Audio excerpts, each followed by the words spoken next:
ലക്ഷ്മി നക്ഷത്ര എല്ലാവർക്കും അറിയാം. മരിച്ചു പോയിട്ടുള്ള മിമിക്രി കലാകാരനും സിനിമാ നടനുമായിരുന്ന സുധിയെ വിറ്റു ജീവിക്കുന്നു എന്ന് ഒരുപാട് കമന്റ്സ് കണ്ടപ്പോൾ ഞാൻ വിചാരിച്ചാണ് ഇങ്ങനെ ഒരു വീഡിയോ ചെയ്യണം എന്നുള്ളത്. 2 ദിവസം മുമ്പ് നിങ്ങൾ കണ്ടിട്ടുണ്ടായിരിക്കാം. സുധി മരിച്ച സമയത്ത് ധരിച്ചിരുന്ന വസ്ത്രത്തിന്റെ സ്മെല്ല് ഒരു പെർഫ്യൂം ആക്കി സമ്മാനിച്ചിരിക്കുകയാണ് ഇപ്പൊ ലക്ഷ്മി നക്ഷത്ര ചെയ്തിരിക്കുന്നത്. ദുബായി പോയിട്ടാണ് ആൾ ഈ ഒരു കാര്യം ചെയ്തത്. അപ്പം ഒരുപാട് പേര് സുധിയുടെ കുടുംബത്തിനോട് ഒപ്പമുള്ള എന്ത് വീഡിയോസ് ലക്ഷ്മി നക്ഷത്രം ഇട്ടാലും ഒരുപാട് പേര് കമന്റ് ചെയ്യാറുണ്ട്.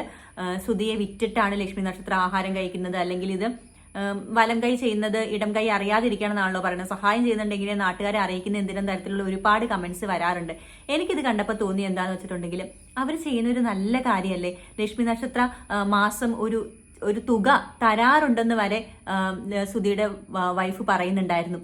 അപ്പൊ അങ്ങനെ ചെയ്യുന്നവർ അപൂർവല്ലേ. ഇവർക്ക് ആകെ ഉണ്ടായിരുന്ന ഒരു തണൽ എന്ന് പറയുന്നതായിരുന്നു സുധി മരിച്ചതിന് ശേഷം 2 മക്കളുണ്ട്, ഭാര്യയുണ്ട്. അപ്പം അവർക്കൊരു സഹായം ചെയ്യാനായിട്ട് ലക്ഷ്മി നക്ഷത്രയ്ക്ക് സാധിക്കുന്നുണ്ടെങ്കിൽ അത് വലിയ കാര്യമില്ല. ഇവ നമ്മളോ 10 പൈസ കൊടുക്കുന്നില്ല. ഈ 10 പൈസ കൊടുക്കുന്നവരെ അതിൽ നിന്ന് പിന്തിരിപ്പിക്കാൻ വേണ്ടിയിട്ടുള്ള കമന്റ്സും കാര്യങ്ങളും നമ്മൾ ഇടേണ്ട ആവശ്യമുണ്ടോ? ഇനി ലക്ഷ്മി നക്ഷത്രം ഇങ്ങനത്തെ ചാരിറ്റി ഒക്കെ ചെയ്തിട്ട് അല്ലെങ്കിൽ ഒരു സഹായം ഫ്രണ്ടിനെന്നുള്ള രീതിയിലാണ് രേണുവിനെ ഒരു കൂടപ്പറപ്പ് പോലെ കണ്ടിട്ടാണ് സുധിയുടെ ഭാര്യനെ അങ്ങനെ കണ്ടിട്ടാണ് ലക്ഷ്മി നക്ഷത്രം സഹായിക്കുന്നത്. ഇത് പുറം ലോകം അറിയാതെയാണ് ചെയ്യുന്നെങ്കിൽ നാളെ വരുന്ന കമന്റ്സ് എന്തൊക്കെയായിരിക്കും? അവരെന്തെങ്കിലും പോസ്റ്റ് ചെയ്തിട്ടുണ്ടെങ്കിൽ ലക്ഷ്മി നക്ഷത്രം എന്തെങ്കിലും റീൽ ഇട്ടിട്ടുണ്ടെങ്കിൽ എന്തായിരിക്കും നമ്മൾ കമന്റ് ചെയ്യാൻ പോകുന്നത്? നിങ്ങളൊക്കെ ഇങ്ങനെ അടിച്ചു പൊളിച്ച് നടന്നോ? സുധിയുടെ ഭാര്യയൊക്കെ കഷ്ടപ്പെടുന്നു, ഒരു സഹായമെങ്കിലും ചെയ്തുകൂടെ? അവർ തിരിഞ്ഞു പോലും നോക്കുന്നില്ലല്ലോ എന്ന് തന്നെ നമ്മൾ ചോദിക്കും. ഈ ഒരു കാലഘട്ടത്തിൽ അറിഞ്ഞ് നമ്മൾ ഒരാൾക്ക് സഹായം ചെയ്യുന്നുണ്ടെങ്കിൽ 10 പേര് അറിയുന്നതിൽ തെറ്റില്ല എന്നാണ് എനിക്ക് തോന്നുന്നത്. ഇപ്പൊ ഗവൺമെന്റ് പോലും ഒരു സഹായം ചെയ്യുമ്പോൾ അത് നാട്ടുകാരെ അറിയിച്ചിട്ടല്ലേ ചെയ്യുന്നത്. അല്ലെങ്കിൽ ഇപ്പം യൂസഫ് അലി, ഒത്തിരി ബിസിനസ്സുകാരെ ഇങ്ങനെ ചെയ്യുന്നവരൊക്കെ 5 ലക്ഷം കൊടുത്ത് 10 ലക്ഷം രൂപ കൊടുത്ത്, അല്ലെങ്കിൽ സുരേഷ് ഗോപി സഹായിച്ചു എന്ന് പറയുന്നത് നമ്മൾ വാർത്തയായിട്ട് കാണാറുണ്ട്. അത് ചെയ്യണം. ചെയ്തില്ലെങ്കിൽ നാട്ടുകാർ വീണ്ടും പറയാൻ തുടങ്ങും ഇവർക്ക് ഒന്നും മനുഷ്യപ്പറ്റില്ല, ഇവരൊന്നും ചെയ്യുന്നില്ല എന്നുള്ള തരത്തിലുള്ളത്.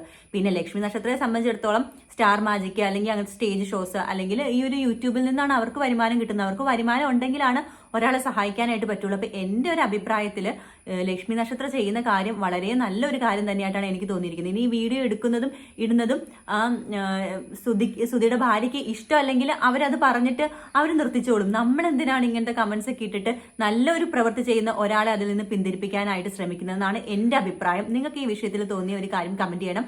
ഒപ്പം ഇപ്പൊ ആ ഒരു പെർഫ്യൂമിന്റെ ഒരു വീഡിയോ ഇട്ടില്ലേ, അതായത് ആ ഒരു ഷർട്ടിൽ നിന്ന് ആ സ്മെല്ല് തിരിച്ചറിഞ്ഞിട്ട് അതൊരു പെർഫ്യൂം ആക്കി മാറ്റാൻ പറ്റും എന്നുള്ള ഒരു അറിവും കൂടെ എനിക്കറിയത്തില്ലായിരുന്നു കേട്ടോ. അങ്ങനെ ഒരാളുണ്ട് എന്നൊന്നും എനിക്കറിയത്തില്ലായിരുന്നു. അപ്പം ഇതൊക്കെ ഈ ഒരു അറിവൊക്കെ കിട്ടി നമുക്കൊരു വീഡിയോസ് വഴി. അതിലുപരി ഒരാൾക്കൊരു നന്മയാണ് ലക്ഷ്മി നക്ഷത്രം ചെയ്തിട്ടുള്ളത്. നമ്മൾ ഒത്തും അഭിനന്ദിച്ചില്ലെങ്കിലും ആരും പോയിട്ട് നെഗറ്റീവ് കമന്റ്സ് ഒന്നും ഇടാതിരിക്കുക. അപ്പൊ അടുത്ത വീഡിയോ ആയിട്ട് കാണുന്നവരേക്കും ബൈ ഫ്രം വർഷ.